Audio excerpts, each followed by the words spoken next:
Well, hello and welcome back to Read Becca. The 2025 Ursula K. Le Guin Prize Shortlist has been announced. This is a prize that I personally really love and have been trying to spread the word about online. I've followed it since it started in 2022. Obviously, Le Guin is immediately behind me taking up the shelf. I love her as an author. She was a titan of imaginative, speculative fiction. She also wrote nonfiction, mainly focused on the genre of sci-fi, and was just a great person. And this prize has truly carried on her legacy in focusing on identifying truly imaginative and sort of genre-bending works of fiction. It's also very focused on underrated, finding those gems that maybe aren't the most popular work, though it doesn't shy away from those. It does focus on discovery because they don't repeat winners. So this is going to be a totally raw reactions to everything that has been announced in terms of the panel and the shortlist. So this is not heavily researched, it's pretty off the cuff. So let's first look at the judging panel. Every year I have really thought that the judging panels have been very, very strong, and every year it's like they keep getting better. So this is a great year. Though last year had Margaret Atwood, and I feel like that was probably a big get. This year does seem like a stellar panel. We have Matt Bell, Indra Das, Kelly Link, Sequoia Nagamatsu, and Rebecca Roanhorse. So Matt Bell has done quite a variety of types of writing, everything from like video game writing, I think, to his novel Appleseed. I have read and loved. It's kind of long and chunky, it's sci-fi, and it's very bizarre. Told in 3 timelines based on the story of Johnny Appleseed. Super weird, and I loved it. Indra Das is more varied, but very like culturally driven, I think. I've read short fiction, and I also have The Devourers, this novel of the history of werewolves in India. Basically, it sounds super intriguing, and I just never get to it. I'm terrible. And then we have Kelly Link, who is kind of the flip of Indra Das, where much more contemporary set and minimally speculative type of work from Link. I see a lot of Link's works in short fiction make it with the prize crowd in sci-fi and fantasy. So they get lauded in short fiction, where I think more abstract and conceptual works that have big ideas get acceptance more from the SFF crowd. Whereas as far as readership, I actually see a lot more of like the booktube sphere of lit fic readers picking up Kelly Link's work. Sequoia Nagamatsu was everywhere a couple of years ago with How High We Go in the Dark. So another kind of like near future sci-fi, mildly speculative, but grounded in realism. And it just gained such popularity because people connected with it so much. And curiously was a collection of short stories interconnected to form a singular kind of narrative and world. And I think that was the real imaginative element to it. And then finally, Rebecca Roanhorse writes much more kind of traditional in terms of style, but content is really imaginative.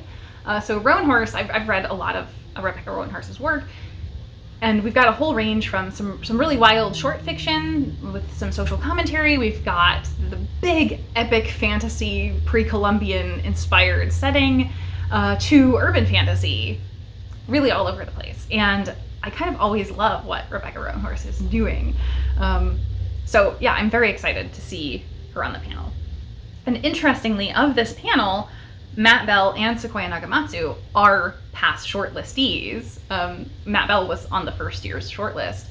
And I think that's a pretty natural transition to make them panelists on the judging panel, because they're already so steeped in that type of creativeness. So I wonder if we will see that sort of continue, where past shortlistees or winners come back to judge. Let's move on to the shortlist now. So as I spoiled up front, I have not read any of these, but I am familiar with almost all of them. So first up is Rake's Fall by Vajra Chandrasekhara. Over the course of centuries, 2 characters move through eras and lives, recurring, coming together, coming apart, and seeking change. Revolutionary-minded and dizzyingly intricate, Chandrasekhara's novel defies narrative expectations as it considers history, power, perspective, resistance, and the dread scale of myth and nightmare.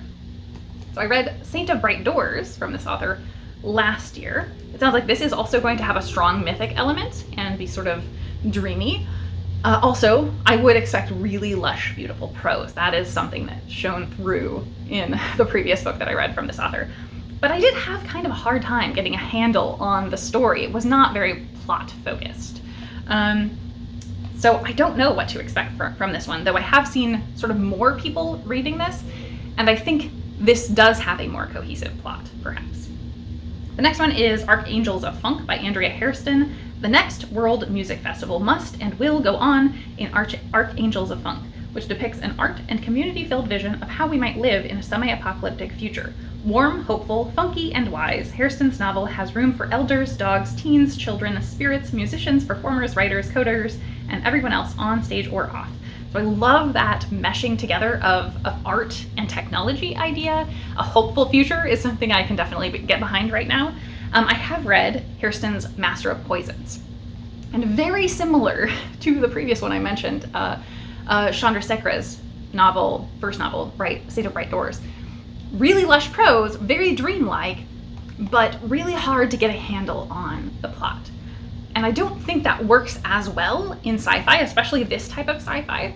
So I would expect something very different from the previous work from Hairston here. And I love that sort of all-encompassing, like elders, dogs, teens, children, spirits. Like I just love that that's so wacky. So I'm looking forward to this. I do think from Hairston's previous work, as I mentioned, I didn't quite love the book, but I did really, really like the writing. So if that carries through to this, it could be a real winner. Next up, let's go to Blackheart Man by Nello Hopkinson. On the island nation of Chinchin, griot in training Vekosi gets himself into considerable trouble while trying to help head off a potential invasion and to figure out what's happened to the town's children. Layered with history, culture, and folklore, Hopkinson's novel is a lush, adventurous feast of possibility and wit. So everything that's giving me is in line with Hopkinson's past works. I have not read any of Hopkinson's novels, but some short fiction. I have a couple of the novels that I should have read, and now I need to read them and this. But I think folkloric fantasy is probably going to be where this fits most, and I think it sounds like this has very strong colonial elements. I have not done research, but I'm pretty positive Hopkinson is of a Caribbean descent and will be probably drawing from that background and has in past works. The Sapling Cage by Margaret Killjoy. Killjoy's beautifully imagined coming-of-age fantasy explores acceptance, community, gender, power, and resistance through the story of a young trans protagonist who becomes more fully herself among anarchic witches, irreverent knights, compelling magic, and an unnerving threat to the natural world. I love that sort of magical, natural commingling again. It sounds like kind of a genre blender, and I love the mention of anarchic witches. I'm familiar with Margaret Killjoy, but have not read anything by this author. I'm aware of Killjoy from a horror work in the past. I can't remember the title. I can see the cover though. But I think it sounded a little bit squeaky for me. So I'm hoping this doesn't verge into that. It doesn't sound like it. And based on the coming of age, I would tend to expect this might be YA. The YA works I've run into in this prize previously have been fantastic. So we will see. But definitely Anarchic Witches and Irreverent Knights pulls me toward this one. The next one is The West Passage by Jared Pechacek. An illuminated and illuminating tale, The West Passage follows two young people carrying outsized responsibilities as they move through a surreal and vividly imagined landscape of beauty and horror. Pechacek's debut considers power, tradition, and the possibility of rejecting expectations in search of a better future. I love that in search of a better future aspect. I think the fact that it says two young people carrying outsized responsibilities, this could have a coming of age element to it, certainly, and maybe some YA themes, but I don't think this is YA. However, this is the one I have seen the most and kind of know the least about, oddly enough. I have seen this in the actual fantasy booktube realm, so I think this is the most appealing to that side of things.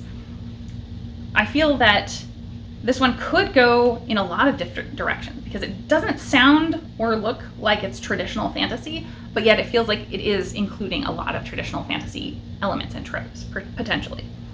So very curious about this one, definitely. Next is Remember You Will Die by Eden Robbins, composed primarily of obituaries. Remember You Will Die traces the lives of artists, activists, scientists, and more as they intersect and overlap with the existence of a yearning AI who misses her daughter. In this unexpectedly life-affirming novel about death, Robbins weaves a polyphonic narrative that is intergenerational, art-filled, and subversive. So again, we're back to art. AI is here, and the AI who misses her daughter is very curious. I don't know what to take of that. I love a weird writing style, so the idea that this is composed of obituaries really grabs me. The City in Glass by Niveau. A demon named Vitrine spends centuries rebuilding her beloved city after its destruction by righteous angels, one of whom lingers, slowly and strangely offering help. Vo's latest is a story about deeply understanding and loving a place, and about difficult, necessary, meaningful work required to rebuild when one's world is irrevocably broken. That one sounds very, very timely, really timely. I guess a bunch of these sound very, very timely. Vo is an author who I love. I think it's probably safe to say that Vo is in the echelon of favorite authors. I've read everything that Niveau has written except for this and the Great Gatsby inspired works. I think there's 2 now. But everything else I've read. So I need to get to this. I've been wanting to get to this, but I just haven't quite gotten to it. It's definitely on my radar to get to this year, even more so now. And I especially adore a mythic fantasy. The angels and demons aspect of this really appeals to my biblical upbringing. Yeah, this one super appeals to me. Love the cover. Everything about this is just, I'm all about it. And Vo has been on this list before as well. So that's intriguing too. It has been on a short list before for one of the, for Mammoth Suffocates. And finally, we have North Continent Ribbon by Ursula Witcher.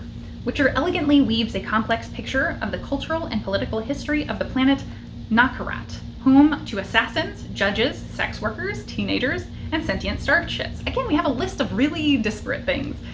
Building a nuanced, tender understanding of how the politics of power plays out through the lives of individuals, and how collective resistance evolves within intimate relationships. So, that doesn't tell me very much about this other than that it looks like it's going to be sci-fi, and kind of very creative sci-fi. I love exploring different political dynamics through sci-fi, so that's cool, and that's very different from anything I've seen on this list before, on the prize list in past years. We don't really get that type of sci-fi. It's mostly harder to grasp, creative, imaginative things than explorations of politics. So weird. And what a wildly diverse list. So it seems like we're maybe almost half and half with sci-fi and fantasy, but I'm not sure because those were very short descriptions. We had a couple of different things that mention AI. We have a couple of things that are focused on folklore and mythic types of fantasy. And I don't really feel like I have a strong thread in terms of what the themes for this year the judges are being pulled to, because anyone can submit a work for consideration, but then obviously the judges have considered and narrowed them down to this top list. So Chandra Sekhra's book Rake's Fall and City in Glass, Niveau, both of those are returning authors who have been shortlisted but not won before. So I really think, I feel it would be interesting if we see one of them now win, and it would be kind of a potential upset if we see one of the lesser known works show up. Oh, and I think I failed to mention this, North Continent Ribbon by Ursula Witcher. I had never heard of it before, so this is my first time even hearing of that book or author.